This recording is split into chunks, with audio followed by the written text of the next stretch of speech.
All right, the moment of truth is upon us here. We are going to set up our 3 media queries, as they are referred to, inside our external style sheet. Okay, so if you're taking notes, you may want to get yourself ready here. This is going to be really good stuff. Now, just to make sure we're all on the same page, what's going to happen here, and this is so extraordinarily cool, it's kind of hard to actually express or put into words, because really, before the advent of CSS3, pulling off this sort of stuff was a real challenge.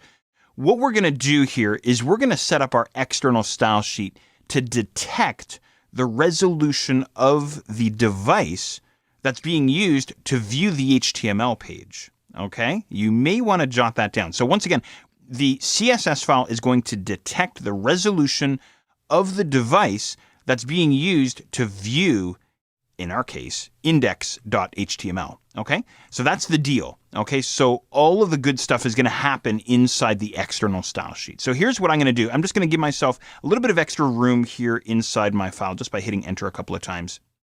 We're going to set up 3 media queries, 1 for each of our devices. So here's the first one. Here's what we're going to type in. I'm going to type in the @ symbol. Okay, so that would be Shift 2. And I'm going to say media space only space screen space and. Okay, hopefully you're still with me. And then after and, I'm going to throw in a space. And I'm going to throw in a pair of, I'll call them regular brackets or curvy brackets. Okay?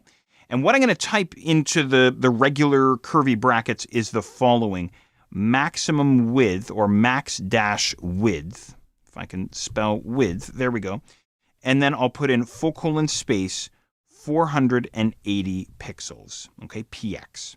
So it's going to be at media only screen and then in brackets, max dash width full colon space 480 px, followed by the closing bracket or the closing parentheses there. Okay, perfect. After the closing parentheses, I'm going to throw in a space and I'm going to stick in a pair of, I lovingly call them squiggly brackets or curly brackets. Perfect. That's the first media query. Now, how this low-resolution media query is going to work is we're going to throw all of the CSS rules that we want to use when the device's width is 480 pixels or lower. That's why we're using a maximum width of 480 pixels. We're going to throw all of those CSS rules into these curly or squiggly brackets. Okay? That's the deal. That's how it works. And we're going to test this in just a moment after we get our 3 media queries placed. So this is the first media query. I hope that went okay for you. As you can see, it's not too difficult to type them out here. So we can go max width, or we can also use minimum width. We're going to use minimum width for the second media query. So check this out. I'm just going to hit enter a couple more times here. And here's what I'm going to type in now for the medium resolution media query. I'm going to type in an @ symbol once again, media space only space screen space and space once again. So hopefully you're writing all this out if you're taking notes.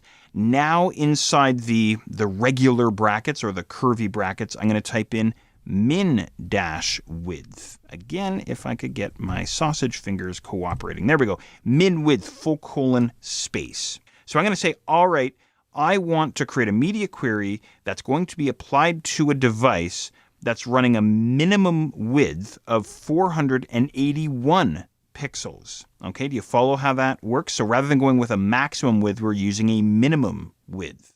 Don't forget to close your curvy bracket, your regular bracket, and then go ahead and throw in a pair of curly brackets or squiggly brackets. So we've got max width, 480 pixels. We're about to insert a ruler 2 into his curvy brackets or squiggly brackets. Then we have a second media query for our minimum width of 481 pixels. And of course, we'll go and throw in some CSS rules into his curly brackets in just a little bit. All right, we have one more media query to go. I hope this is working for you. I hope it's making sense. Here's what I'm going to type in. I'm going to go @ media once again.